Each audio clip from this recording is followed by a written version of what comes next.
नमस्कार। कल मैंने आपको बताया था कि किस तरह से कलकत्ता में पार्क स्ट्रीट रोड पर लीटन होटल के मालिक एस.डी. पूनवानी की किडनैपिंग करने जा रहे बबलू श्रीवास्तव गैंग के 6 सदस्यों में से 4 को गोली लग गई। पब्लिक ने काफ़ी भीड़ लगा के घेर के जब उनको एक एक करके निकालना शुरू किया और उनके पास से बड़ी मात्रा में असलहे निकलने लगे, तो ये इसमें कोई शक नहीं रहा कि ये बदमाश थे और ये जेन्युइन एनकाउंटर था। और शायद यही वजह थी कि उनको वहाँ लोकल भाषा में गुंडे गुंडे कह रहे थे, गुंडे हैं, इस तरह का शोर मच रहा था। और पुलिस आई। पुलिस को ये यकीन नहीं हो रहा था कि ये पुलिस वाले हैं, और हम लोगों को सबको उन्होंने कहा कि भाई आप लोग सभी लोग अभी तुरंत थाने पे चले। हम लोग पार्क स्ट्रीट थाने पहुंच गए। ये 4 लोग जो मरे थे इनमें संजीव यादव, भाईलाल कनौजिया, कुलवंत सिंह और गुड्डू घोसी थे। संजीव यादव लखनऊ का रहने वाला था और जो 2 लोग बच गए थे हॉस्पिटल में जिनको डेड डिक्लेयर नहीं किया गया, उसमें से एक मंजीत सिंह मांगे, दूसरा सत्य प्रकाश तिवारी उर्फ सत्ते। ये 2 लोग जिनको गोलियां लगी थी। हम लोग उस मूविंग व्हीकल में ये साफ देख पा रहे थे क्योंकि हमारी निगाह, हम तो सिर्फ एक को उसमें पहचान पाए थे, उसके लिप मूवमेंट से, उसके टोन से और उसके फ़ोन के कॉल डिटेल से, फ़ोन की जो हम लोग सुन रहे थे उससे, कि वो आगे ड्राइवर सीट के बगल में बैठा हुआ था। जब गोली पीछे से चल रही थी AK-47 की, तो उसने अपने सिर को सीट के नीचे छिपा लिया और उसका हिप का पोर्शन ऊपर हो गया था। उसे 5 गोलियां लगी जो वेस्ट और हिप पर लगी थी। इसकी वजह से वो बच गया। इसी तरह से सत्ते भी चलती गाड़ी में सीट के नीचे घुस गया था, वो बच गया। बाकी 4 लोगों को गोलियां लगीं और वो मृत पाए गए थे। तो उनको तुरंत बताया गया कि साहब हम ये नंबर सुन रहे हैं, ऐसा ऐसा है, और ये जो इंजर्ड है उसका नंबर है, उस पर रिवार्ड है CBI का 2 लाख रुपए का रिवार्ड है। लेकिन उससे ज़रूरी ये है कि ये जिस लड़की के साथ इस बात कर रहा था, नंदिनी जिसको कह के बुलाता था, वो संभवतः बहुत बड़ी गैंगस्टर अर्चना शर्मा है और उसके लिए तुरंत नाकाबंदी की जाए। क्योंकि जोधपुर पार्क एरिया में जहाँ ये लोग फ्लैट लेके रह रहे थे, उसको हम लोगों ने मैप करके आइडेंटिफाई किया था। मैप करके इस तरह से कि एक सामान्य मैप कलकत्ता का हम लोगों ने ख़रीद लिया था और कमांड टेलीफोन से हम लोगों को जितनी सेल ID मिलती थी, जहाँ से कॉल ओरिजिनेट हुई है या जहाँ कॉल टर्मिनेट हुई है, उसको मैप के ऊपर प्लॉट कर देते थे। जैसे जिस तरह का नक्शा है, नक्शे के ऊपर एक वहीं कलकत्ता में ही अपने कमरे में उसके ऊपर एक पार्चमेंट पेपर जो होता है उसको रख के और पेंसिल से उसको पूरा नक्शा बना लेते थे, और जहाँ जहाँ वो लोकेशन बता रहे थे उन लोकेशंस पे उसको पेंसिल से पॉइंट आउट कर देते थे। और उससे ऐसी दूरियाँ जो रात में फ़ोन किए गए हैं, यानी जहाँ पे स्टैटिक है इनका गैंग मेंबर, जैसे डॉल्फिन होटल, हीरा हॉलीडे इन, सडर स्ट्रीट और चौरंगी लेन की क्रॉसिंग, और मैदान जो विक्टोरिया पार्क है जिसको मैदान भी कहते हैं, जहाँ सुबह मॉर्निंग वॉक के लिए लोग जा रहे थे, वो, और जोधपुर पार्क का वो एरिया। और मोटा मोटा इसका अंदाज़ लग गया था कहाँ से कौन चीज़ कितनी दूर है। और जब हम लोग सुनने लगे थे उसके बाद से हमने किसी भी लोकल पुलिस पर्सनल की हेल्प नहीं ली थी कि हम किसी जगह को आइडेंटिफाई करें, क्योंकि हम सीधे सीधे आवाज़ सुन रहे थे, हम बबलू श्रीवास्तव को सुन रहे थे और हमें अंदाज़ लग गया था कि कितना बड़ा क्राइम करने जा रहे हैं। कलकत्ता पुलिस ने कोशिश की, हम लोग उस मकान तक पहुंच गए। मंगे को गोली लगी थी लेकिन वो पुलिस के कब्जे में था और उसने अपने रहने के स्थान के बारे में बहुत चीज़ें बता दी थी। एक टीम हम लोगों की और उमेश सिंह और जो लोग वहाँ लगे हुए थे पहले से, उनको भेजा गया, लेकिन वो लड़की यानी अर्चना शर्मा वहाँ से भाग चुकी थी। एयरपोर्ट में सब जगह चेकिंग के आदेश दिए गए, सारे रेलवे स्टेशन पे चेकिंग के आदेश दिए गए कि महिला निकलनी नहीं चाहिए, लेकिन तमाम प्रयासों के बाद भी अर्चना शर्मा वहाँ से निकल गई। काफ़ी बड़ी संख्या में असलहे बरामद हुए। गैंग पूरा वहाँ पर शटर कर दिया गया, तोड़ दिया गया। और तब पूरी घटना का पूरे इस गैंग ने जो जो काम अब तक किए थे, जितने बड़े बड़े देश के अलग अलग इलाकों में जो किडनैपिंग की थी, उसके पूरे कार्टेल का पता लगा। और जो पता लगा वो इस तरह था कि इरफान गोगा जो दाऊद इब्राहिम का आदमी था, दुबई में बैठ के हवाला का काम करता था। जितनी भी किडनैपिंग हुई है सब में जो रैंसम की डील की गई वो दुबई में इरफान गोगा के माध्यम से की गई। किडनैपिंग के लिए जो लड़के जो ऑपरेशन करना है, कैसे टारगेट को पहचानना है, टारगेट का कैसे पीछा करना है, और जो इसका मोडस ऑपरेंडी, हर एक मैं आपको एक एक करके अभी इनके वो बड़ी किडनैपिंग के केसेस में बताऊंगा जिन्होंने उस समय देश में सुर्खियां बटोरी थी, लेकिन इसका पता नहीं लग रहा था। ये तो भला हो श्री केशव कुमार साहब का, जिन्होंने भुज में जो बाबू भाई सिंघवी की किडनैपिंग का अटेम्प्ट हुआ और उसको इतना परसू किया, उसके सारे नंबर निकाल के स्वयं वो दिल्ली गए, स्वयं वो लखनऊ आए, स्वयं वो उसके दुबई के नंबर्स के वेरिफिकेशन के लिए कॉन्सुलेट्स में गए, सब जगह गए वो खुद, और तब जाके इस पूरे कार्टेल को तोड़ पाए, कार्टेल के बारे में हम जान पाए। जो इसकी मोडस ऑपरेंडी थी वो ये थी कि बबलू बहुत दिन से जेल में ही था। सिंगापुर से एक्सट्रेडिशन करके वो लाया गया था CBI द्वारा। उसके बाद से देश की अलग अलग जेलों में उसके ट्रायल चल रहे थे। उसका जो विशिष्ट ट्रायल था वो था LD अरोरा मर्डर केस का। LD अरोरा मर्डर केस में ही मंगे वांटेड था। वो सैनी और वो दोनों उसके बाद से जेल में थे और इलाहाबाद की नैली सेंट्रल जेल में उसको रखा गया था। मोबाइल फ़ोन आ चुके थे और मोबाइल से सारे ऑपरेशंस वो कर रहा था। पहले तो उन्होंने टारगेट आइडेंटिफाई कर लिया, ऐसे लोग जिनका दुबई में बिजनेस है। इरफान गोगा उनके बारे में, उस बिज़नेस के बारे में, उनके टर्नओवर के बारे में पता कर लेता था। ऐसे लोग जिनके बड़े शोरूम हैं या पिछले 4-5 सालों में उसने बड़ी गाड़ियां खरीदी हैं, बड़े भूखंड खरीदे हैं, या लाइसेंसिंग अथॉरिटीज़ से बड़ी इंडस्ट्रीज़ का लाइसेंस पास कराया है। ये उनके पैरामीटर्स थे ये पता करने के लिए कि जिसको हम टारगेट कर रहे हैं, जिस टेंडर को हम पकड़ने जा रहे हैं, जिसको खींचने जा रहे हैं, ये उन्हें कितना पैसा दे सकता है। उस टारगेट को आइडेंटिफाई करने के लिए सबसे पहले अर्चना शर्मा और कोई एक इनमें से आदमी जो इनका ट्रस्टेड है, खासकर उस समय मंगे चल रहा था। इसके साथ साथ संजय खन्ना उर्फ चंकी भी इनके साथ था। राम प्रकाश गुप्ता एक लड़का था, अन्ना कहते थे उसको, ये वहाँ का है, लखनऊ का है, वो था। बहुत ढेर सारे लड़के थे। बबलू को भैया भैया कहते थे और ये इनको काम बताया करता था। तो ये लड़की अच्छे से फ्लैट में, अच्छे से इलाके में अर्चना शर्मा जाती थी। दोनों अपने आप एक दूसरे का भाई बहन बताते थे कि हम लोग यहाँ पर पढ़ने के लिए आए हुए हैं, हम एडमिशन के लिए आए। बड़ा अच्छा होमवर्क कर लेती थी।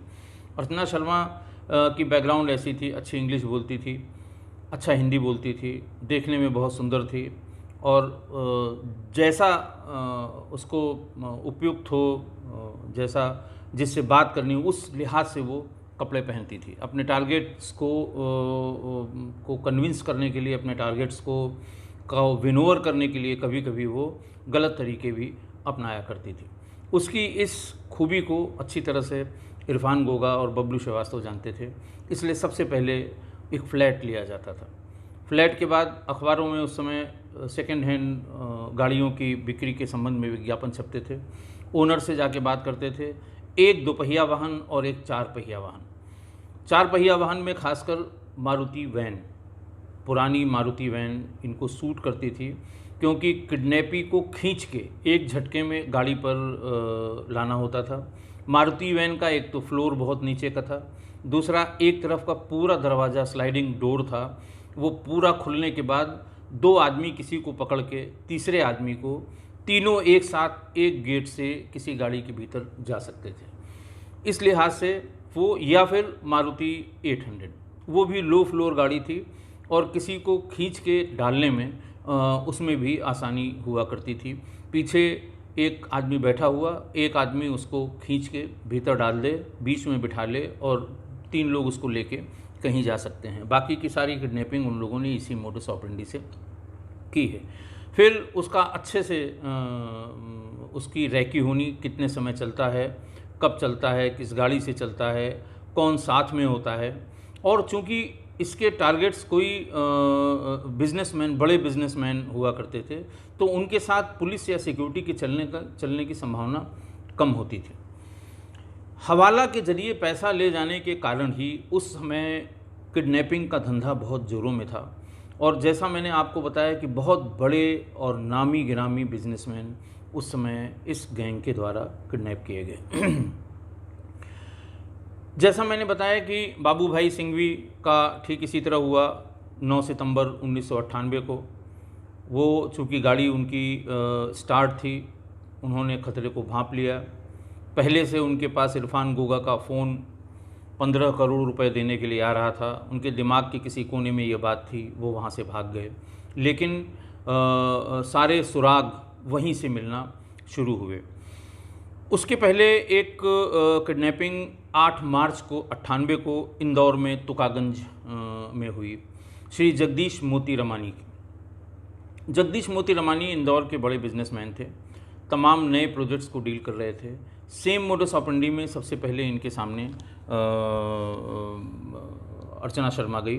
अर्चना शर्मा बहुत जैसे मैंने बताया कि उसका बड़ा अच्छा प्रेजेंटेशन था। उसने अपने किसी नए प्रोजेक्ट के बारे में उनसे बात करके उनको धीरे धीरे करके विन ओवर कर लिया। और एक दिन वो अपने फैक्ट्री से निकल के जा रहे थे और एक 4 पहिया वाहन और एक 2 पहिया वाहन से उनको घेर लिया गया और घेरने के बाद उन्हें उनकी किडनैपिंग की गई। हालांकि बताते ये हैं कि ये किडनैपिंग फेल हो गई थी और इसमें बहुत ज़्यादा पैसे का लेन देन नहीं हो पाया था। कुछ ने बाद में ये भी बताया कि किडनैपिंग से थोड़े ही देर के भीतर, घंटे 2 घंटे के भीतर, जब वो किडनैपी को गाड़ी में लेके घुमा रहे थे, तभी पैसे का आदान प्रदान कहीं से हो गया था। इसके बाद 22 सितंबर 97 को, इससे पहले 22 सितंबर 97 को एक बहुत ही सेंसेशनल किडनैपिंग हुई। ये LD व्यास, लक्ष्मीकांत दिनेश व्यास की किडनैपिंग मुंबई में हुई। ये 38-39 साल के थे। इन्हें भी ठीक इसी तरह अर्चना शर्मा ने ल्योर किया। ल्योर करके ये इनको ले गए, बोरीवली में किसी एक मकान में रखा। तय तोड़ शुरू हुआ। बात शुरू हुई 5 करोड़ से। बाद में छोटा राजन ने इसमें इंटरफेयर किया और फिर इनको कुछ थोड़े पैसे में ही 50 लाख के आसपास को दे के छोटा राजन ने बबलू श्रीवास्तव और इरफान गोगा से कहा कि इन्हें छोड़ दिया जाए और ये छोड़ दिए गए। अगली किडनैपिंग जो मैंने आपको कल बताया था गौतम अडानी की थी, जो अहमदाबाद में सुरखेज पुलिस स्टेशन में हुई थी 1 जनवरी 1998 को। इसमें भी एक फ्लैट रेंट पे लिया गया और इसमें भी अर्चना शर्मा और बाकी जो अलग अलग जगहों से बुलाए गए, कुछ मध्य प्रदेश के लड़के, कुछ उत्तर प्रदेश के लड़के, दिल्ली के लड़के, इन लोगों ने इसको किडनैप किया और किडनैप करने के बाद इसे उस समय 1.5 करोड़ की रकम वसूलने के बाद ही छोड़ा गया।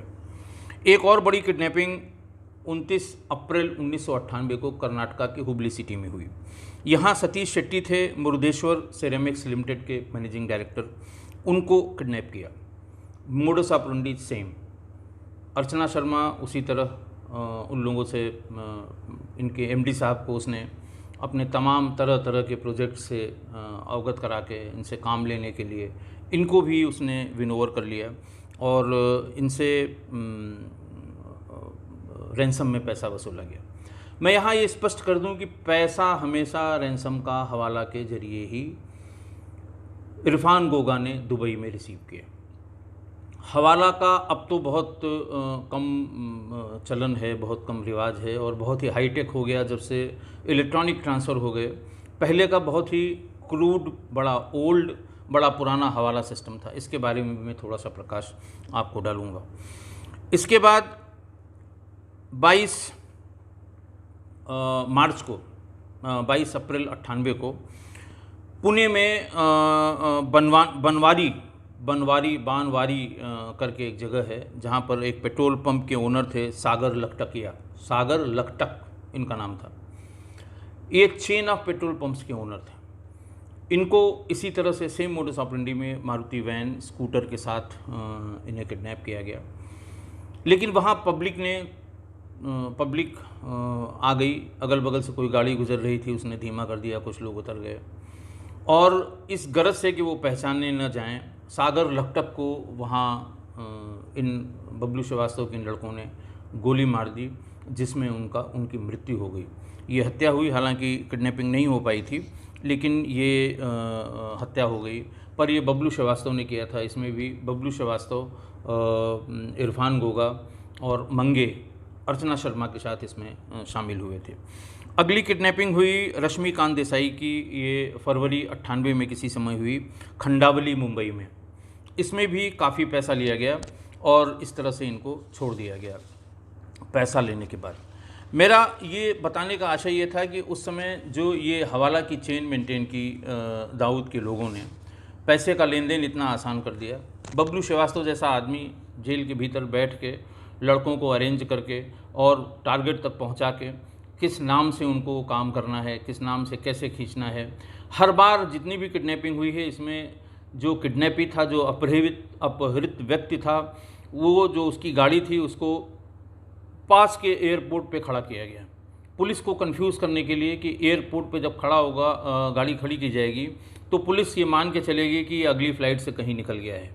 बड़ा आदमी हुआ, सारे बड़े आदमी थे, सब करोड़पति अरबपति थे, देश के हर बड़े राज्यों के बड़े उद्योगपति थे। ये लोग मान के, पुलिस ये मान के चलने लगी कि साहब, उसके बीच में जितनी भी वहाँ से उड़ानें रही होंगी, सबकी यात्रियों की लिस्ट निकाली जाती थी, उस यात्री में किसका डिटेल अपहृत व्यक्ति से सबसे ज़्यादा मिलता था, ये पुलिस जानने की कोशिश करती थी। और इन 4-5 दिनों में जब तक पुलिस एयरपोर्ट और उसके आसपास उलझी रहती थी, उतने दिनों में वो अपनी डील करके हवाला के माध्यम से ये पैसा बबलू श्रीवास्तव इरफान गोगा गैंग तक पहुंच जाया करता था।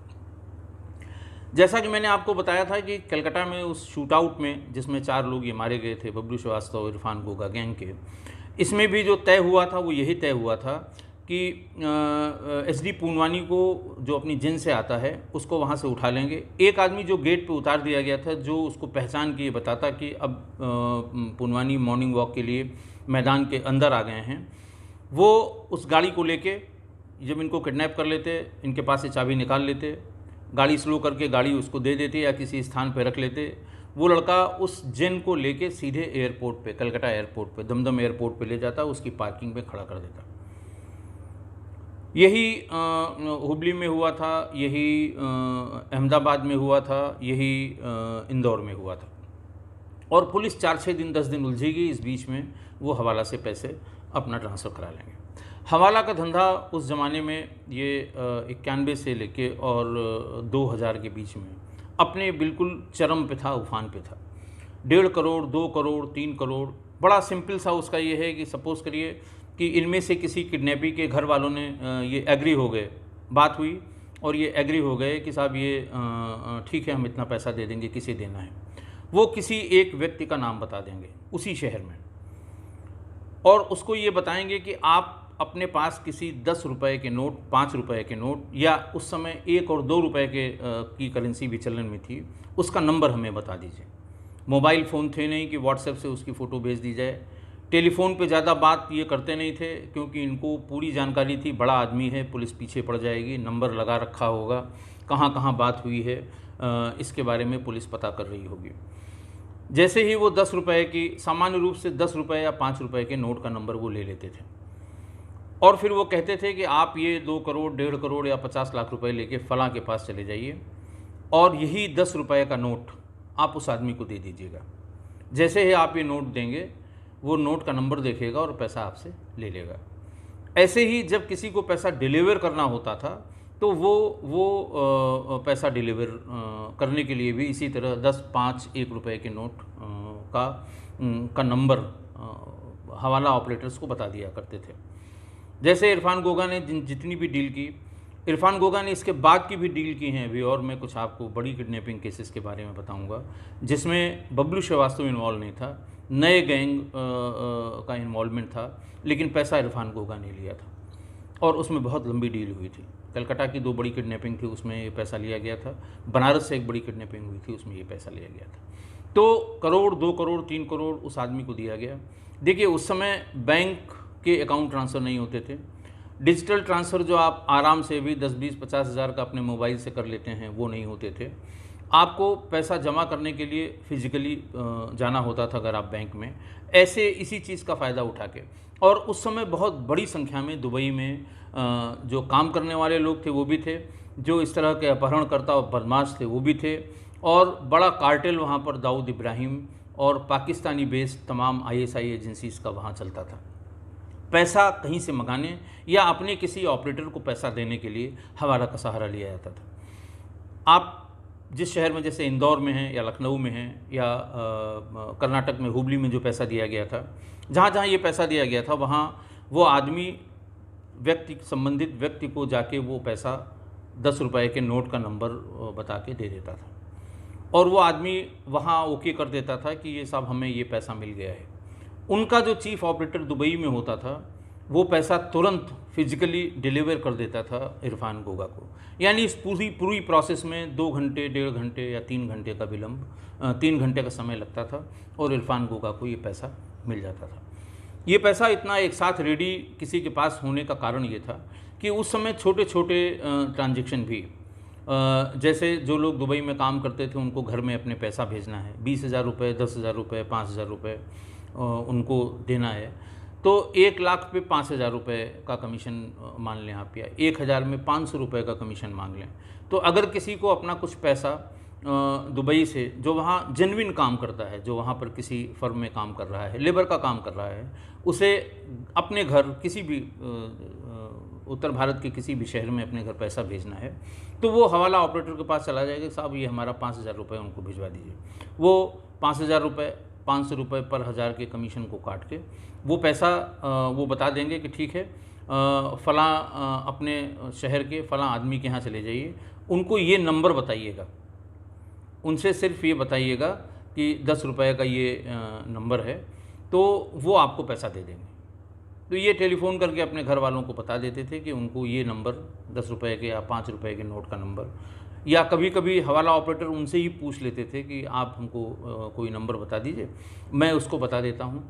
तो इधर उन्होंने पैसा जमा किया 20,000 रुपये, उधर अपने घर पे फ़ोन किया, वो संबंधित हवाला ऑपरेटर के पास जाके अपने पैसे ले लेता था। तो ये जो पैरेलल बैंकिंग सिस्टम एक हवाला से इस्टेब्लिश हो गया था, इससे अरबों खरबों रुपए का उस समय वारा न्यारा होता था। इन सारे किडनैपिंग केसेस में ऐसा ही हुआ, और बड़ी मात्रा में फिरौती की रकम यहाँ से भेजी गई, और जिसको इरफान गोगा और बबलू श्रीवास्तव ने दुबई में डिलीवर करा लिया। अब बात यहाँ आती है अर्चना शर्मा की।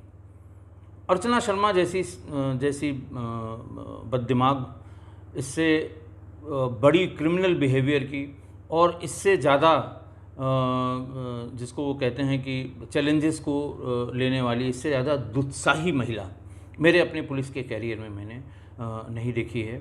और कलकत्ता वाले एनकाउंटर में जहाँ से इसके बारे में जिक्र शुरू हुआ कि मांगे के साथ अर्चना शर्मा ही थी, और जोधपुर पार्क के जिस फ्लैट को किराए पर इन्होंने लिया था, वहाँ अर्चना शर्मा और मंजीत सिंह मंगे उर्फ मंगे सरदार जिसको कहते थे, ये दोनों ही भाई बहन बन के गए थे, और मकान मालिक से बात करके उन्होंने ये फ्लैट लिया था। ये लड़की उज्जैन की रहने वाली है। ये जिसको वो कहते हैं ना कि बहुत बड़े दिमाग की, बददिमाग टाइप की लड़की थी। ये जिन जिन नामों से अलग अलग क्राइम में आई है, वो अर्चना शर्मा, पप्पी शर्मा, महक सिंह, सलमा, इनके पिताजी का नाम बाल मुकुंद शर्मा था। ये pipe factory area Madhavnagar Ujjain के रहने वाले थे। ये वहाँ से किसी तरह से मुंबई आ गई, और उस समय की बहुत ही जो फेमस म्यूज़िक पार्टी थी, बाबला म्यूज़िक पार्टी, ये बाबला म्यूज़िक पार्टी में बतौर गायक, बतौर स्टेज आर्टिस्ट ये काम करने लगी।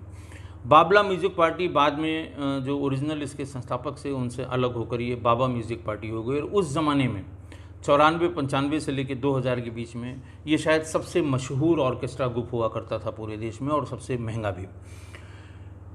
दिसंबर 93 में ये बाबला म्यूज़िक पार्टी के साथ चली गई दुबई में। इसे एक व्यवसायी पीताम्बर मिगलानी से इसकी मुलाकात हुई। पीताम्बर मिगलानी इसको लेके वापस मुंबई आया। फिर मुंबई से ये पीताम्बर मिगलानी के ही रेफरेंस में फिर नया वीज़ा बना, ये वहाँ पर गया। इन लोगों में इश्क हुआ और 10 फरवरी 1994 को इनकी इंगेजमेंट हो गई। पीताम्बर और अर्चना शर्मा दोनों ही उज्जैन में अपने माँ बाप के पास गए। माँ बाप इस शादी को राज़ी नहीं हो रहे थे और इनफैक्ट उन्होंने शादी के लिए मना कर दिया था, लेकिन किसी तरह और लोगों के मनाने से ये राज़ी हो गई और मई 95 में इन दोनों की शादी हो गई। जब वो वहाँ दोनों दुबई में रहने लगे, इसी बीच में घटनाक्रम कुछ ऐसा हुआ कि अर्चना शर्मा को ये पता लगा कि पीताम्बर मिगलानी की पहले शादी हो चुकी है और इसकी पत्नी का कोई प्रॉपर्टी का डिस्प्यूट कोर्ट कचहरी में बम्बई में चल रहा है। पहले ये कुछ नहीं बोली। पहले इसने बोरीवली में जो बहुत बड़ा फ्लैट था पीताम्बर मिगलानी का, बड़ा व्यवसायी था, बड़ा बिजनेसमैन था, उसकी पावर ऑफ अटॉर्नी इससे ले ली। इसे इस झगड़े का कुछ पता लग गया, 10 लोगों से बात करती रहती थी और म्यूज़िक पार्टी में जो लोग थे वो इसके ज़्यादातर लोग मुंबई के थे, तो उसने उसकी एक पावर ऑफ अटॉर्नी उसके उस फ्लैट की ले ली और फिर उससे जिक्र किया कि तुम्हारी शादी पहले हो चुकी थी, तुमने ये फैक्ट हमसे छिपाया, और ये कह के वो वापस मुंबई चली आई। उसके पीछे पीछे पीताम्बर मिगलानी भी आया। पहले उसने बातचीत करने की कोशिश की, लेकिन जब ये नहीं मानी तो इसका पासपोर्ट छीन के और उन्होंने पीताम्बर मिगलानी ने वो पासपोर्ट जला दिया। जला के वो चुपचाप वहाँ से वापस दुबई चला गया। इस बात से वो बहुत जिसको कहते हैं गुस्से में आ गई, इस बात से बहुत वो नाराज़ हुई और फिर उसने वहीं सुरजीत सिंह बाला करके एक इनके पारिवारिक मित्र थे और उन्होंने इसको 95 में एक रेफरेंस वीज़ा हुआ करता था, उस वीज़ा से ये जाने की जिद करने लगी कि हम वहाँ जाएंगे, अपनी म्यूज़िक पार्टी में वहीं पार्टिसिपेट करेंगी। ये वहाँ से चली गई दुबई के लिए। दुबई में एक रेस्टोरेंट में इरफान गोगा से इसकी मुलाकात हुई। इरफान गोगा का उस समय दुबई में बहुत नाम था, उसका नाम चलता था, वहाँ सिक्का चलता था। अर्चना शर्मा चूँकि उस समय तक इस म्यूज़िक ग्रुप की वजह से फेमस हो चुकी थी, वो लुक्स में भी बहुत अच्छी थी, शातिर दिमाग थी, अच्छी अंग्रेज़ी और अच्छी हिंदी बोल लेती थी, किसी को भी इम्प्रेस करने में उसे बहुत ज़्यादा समय नहीं लगता था। इरफान गोगा के बारे में जब इसको पता लगा, 2-4 मुलाकात में बातचीत हुई, तो इरफान गोगा ने एक इससे बात कही कि तुम अगर हमारे लिए काम करो तो पीताम्बर मिगलानी से जो तुम्हारा झगड़ा है उसको हम सेटल करा देंगे, बाय दिस वे और by that way, by hook और बाय क्रुक, इस झगड़े को हम निपटा देंगे। इनिशियली यानी पहली बार में तो उसने ऐसा करने से मना कर दिया, उसने खुद ही कोशिश की, लेकिन ये लोग नहीं माने और फिर वो वहाँ से ये देख के कि दुबई में उसकी बात बहुत बनी नहीं और इरफान गोगा ने जो उसको शायद काम बताया होगा या जिस तरह की बात की होगी, कुछ इशारे में बताया, ऐसा काम करने के लिए वो राज़ी नहीं थी, इसलिए वापस चली गई। फिर दुबई आई। उसके मन में ये था कि उसे मिगलानी से हर हाल में बदला लेना है, उसके दिमाग में ये शैतानी बात चल रही थी। फिर वो वहाँ पहुँची और वहाँ पर फालून होटल है दुबई में, उसकी पीआरओ बनी। उसकी पीआरओ बनने के बाद वो होटल में इरफान गोगा का आना जाना फिर शुरू हुआ। इरफान गोगा ने कहा तुम इसी तरह भटकती रहोगी और तुम्हारा काम कभी नहीं होगा, तुम मेरे लिए काम करो, मैं तुम्हें ज़रूर तुम्हारी जितनी समस्या है उस समस्या को मैं दूर कर दूंगा। इरफान गोगा ने उसे पहली बार ये काम बताया कि तुम जो किडनैपिंग है इनकी इंदौर में जगदीश मोती रमानी की किडनैपिंग, इसकी किडनैपिंग में तुम इस तरह से काम करो तो तुम्हें हम तुम्हारा ये काम निपटा देंगे। वो सक्सेसफुल किडनैपिंग इसने एग्जीक्यूट करा दी, उसका पैसा मिल गया। नेक्स्ट हुआ जो एल.डी. व्यास की किडनैपिंग थी। एल.डी. व्यास की किडनैपिंग में ये एल.डी. व्यास को इसने विन ओवर कर लिया था, उसे फंसा लिया था और तब उसे एक फ्लैट में ले आई थी जहाँ वो किडनैप हो गया था। इससे बराबर इरफान गोगा और वहाँ से संजय ये बात करते रहे। इरफान गोगा ने एक दिन फ़ोन किया कि तुम्हारे नंबर पे सबसे बड़े वाले भाई का फ़ोन आएगा। वो समझी नहीं, उसने कहा सबसे बड़े वाले भाई का फ़ोन आएगा, उसकी एलडी व्यास से बात करा देना और उसमें ज़रा सा भी ना नुकर नहीं करना, वो हम सब के बड़े हैं और वो तुम बात करोगे तुम्हें अंदाज़ लग जाएगा। और तब पहली बार बबलू श्रीवास्तव से अर्चना शर्मा की बात हुई। अर्चना शर्मा ने बबलू से बात करके वो ये समझ गई कि ये इन लोगों के भी बॉस हैं, ये सबसे बड़े हैं। फिर धीरे धीरे लोगों से पता किया तो उनको बबलू श्रीवास्तव के बारे में पता लगा और तब वो इसके कांटेक्ट में आ गई। एलडी व्यास की किडनैपिंग के बाद जितनी भी किडनैपिंग इन लोगों ने की हैं, चाहे वो गौतम अडनी की हो, चाहे वो सतीश शेट्टी की हो, चाहे वो सागर लखटकिया की हो, चाहे रमाकांत दिनेश की हो, ये बड़ी किडनैपिंग बड़े व्यवसायियों की देश के अलग अलग हिस्सों में। फिर ये सारी किडनैपिंग बबलू श्रीवास्तव के इशारे पर या बबलू श्रीवास्तव से बात करके, बबलू श्रीवास्तव ने जैसे कहा वैसे अर्चना शर्मा ने किया। फिर बबलू श्रीवास्तव के ही साथ ये काम करती रही और बबलू श्रीवास्तव के ही कहने पे तमाम अलग अलग जगह पे इसने क्राइम किए। इरफान गोगा उसके बाद से कभी सीन में नहीं आया। फिर ये हमेशा किडनैपिंग को एग्जीक्यूट कराने में, किडनैपी को आइडेंटिफाई कराने में, किडनैपी को विन ओवर करने में, इसमें इसका काम होता रहा। आज काफ़ी समय हो गया, इसके बाद मैं आपको अर्चना शर्मा के बारे में और बताऊंगा। और अर्चना शर्मा की वजह से ही मिर्ज़ा दिलशाद बेग, जो नेपाल का सांसद था और भारत की पुलिस के लिए एक सिरदर्द बन गया था, वो अर्चना शर्मा को ही प्लांट करा के उसकी हत्या कराई गई थी, जिसमें मंजीत सिंह बंगे थी। इसकी डिटेल में आपको अगले दिन बताऊंगा, अगले पार्ट में बताऊंगा। आपका बहुत बहुत धन्यवाद।